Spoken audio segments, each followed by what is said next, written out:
Hi everyone, welcome back. Today we're making one of my absolute favorite bistro classics right here at home. Steak Frites. If you've never had it, this is the dish you find on every corner in Paris. A perfectly cooked steak, golden crispy fries, and usually some kind of incredible pan sauce tying it all together. It looks fancy, it tastes like a restaurant made it. But honestly, it's one of the easiest things you'll ever cook. Today I'm pairing mine with a creamy brandy sauce, but I want you to know up front you can put literally any sauce you like on this. Peppercorn, garlic butter, chimichurri, whatever you're into. The steak and the fries are the backbone, the sauce is just where you get to have fun. Let's get into it. We're starting with the star of the show, picanha steak. This is one of my favorite cuts. It's got that beautiful fat cap on top, it's got great marbling, and if you cook it right, it is unbelievably tender. If you can't find picanha where you are, a good ribeye or sirloin will work just fine, but if you can get your hands on picanha, do it. First thing we're doing is seasoning it, simply just salt and pepper on both sides. I'm not overcomplicating this. When you've got a cut of meat this good, you don't need to bury it under a dozen spices. Salt, pepper, and a little patience is all it takes. I'm going to season that fat cap too. Don't skip that part, because that fat is going to do a lot of work for us later. Once it's seasoned, we're just going to let it sit to the side while we get our chips going, because the chips take longer than the steak does. Now, I've already pre-chipped my potatoes to save us some time on camera, but you'll want to cut yours into nice, evenly sized batons, about the thickness of your finger. Even sizing matters here because it means they'll all cook at the same rate, and nobody wants half raw chips sitting next to burnt ones. Here's where we're doing something a little different from how I've made chips on the channel before. We're air frying these today. But there's a trick I want to show you that takes them from good to genuinely restaurant quality. Into a pot with our chips. Cover with cold water, and we're going to add a good pinch of salt. Now here's the fun part, we're adding turmeric to the water. Not for flavor, don't worry, you won't taste it. It's purely for color. When you boil your chips in turmeric water from cold, bring it up to a boil, cook for about 5 minutes, then drain them. What you get is this gorgeous golden yellow color on the outside of the fries. It genuinely makes them look like something out of a high-end restaurant kitchen, and it's such a simple trick that nobody ever expects. So we bring that pot up to a boil, let it go for about 5 minutes. Mine actually only went about 4. But honestly, it's not going to make or break anything. Then we drain them off completely. Once they're drained, we want to let them air dry and steam off for about 5 minutes. This step matters more than people think. If you skip it and go straight into the fryer or air fryer with wet potatoes, you're not going to get that crispy exterior we're after. So let them sit, shake the colander around every now and then, let all that excess moisture evaporate off. Look at that color, already proper, commercial-looking yellow chips, and we haven't even fried them yet. Once they've had their 5 minutes to steam dry, into a bowl they go. Now you could season these further at this stage if you wanted. Some people love a bit of paprika. Some go for garlic powder, whatever you fancy. Personally, for this dish, I'm keeping it simple, because I want that turmeric yellow to really shine through, and I don't want to compete with the flavor of our sauce later. Just a little extra salt is all these chips need.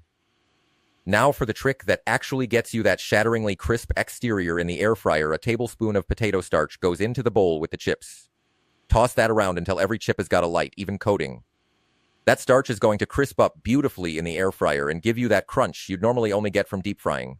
Then add about a tablespoon of oil, whatever oil you prefer, and toss again so everything's lightly coated. From here, straight into the air fryer basket. Try not to overcrowd them if you've got a smaller air fryer. Do this in batches. Spread them out so the hot air can actually circulate around each chip. Set your air fryer to 200 degrees Celsius for about 20 minutes. And partway through, give the basket a good shake. Because we've used starch on these, they can occasionally stick to the basket or to each other, so a shake halfway through keeps everything moving and crisping evenly on all sides. While those are doing their thing in the air fryer, let's turn our attention back to the steak, because this part goes fast. Grab a good heavy pan. Cast iron or stainless steel, both work great here. You want something that holds heat well. Just a small amount of oil in the pan, nothing crazy, then get that pan nice and hot. Here's a tip that changes everything. With a cut like picanha, start with that fat cap facing down in the pan.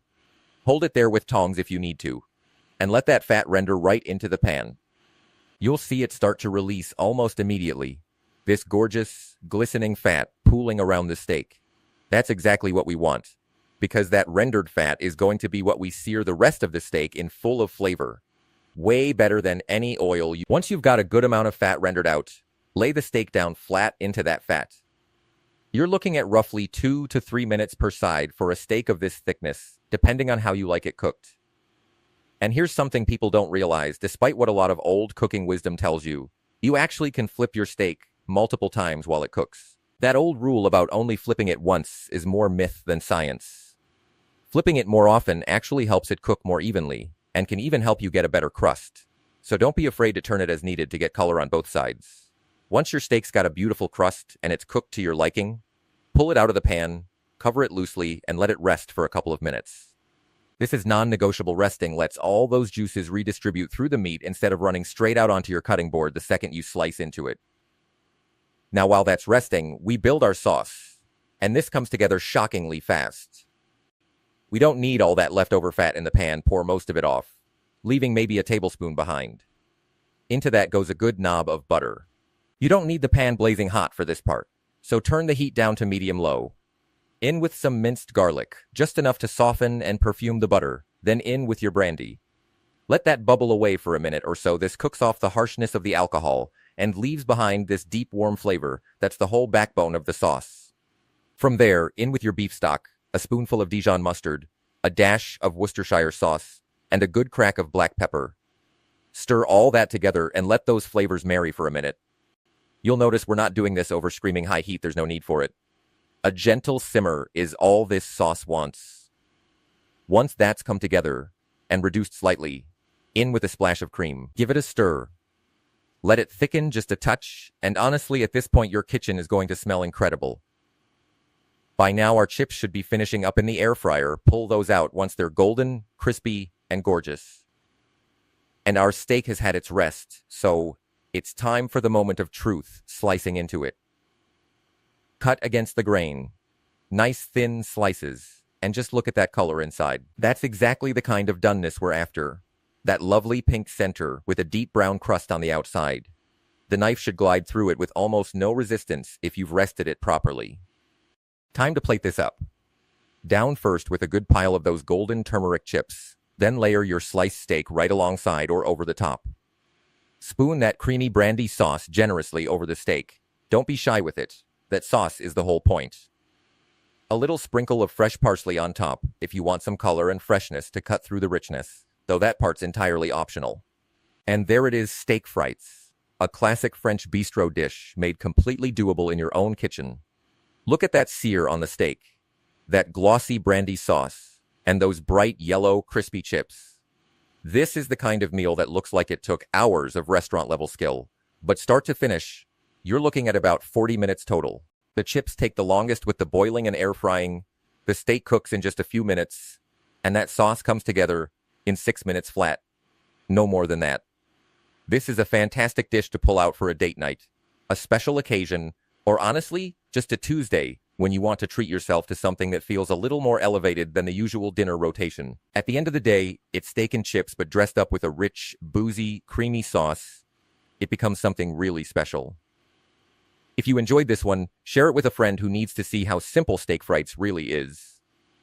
And if you liked what we made today, drop a thumbs up, subscribe to the channel, and hit that bell so you don't miss what's coming next. I'll catch you in the next video.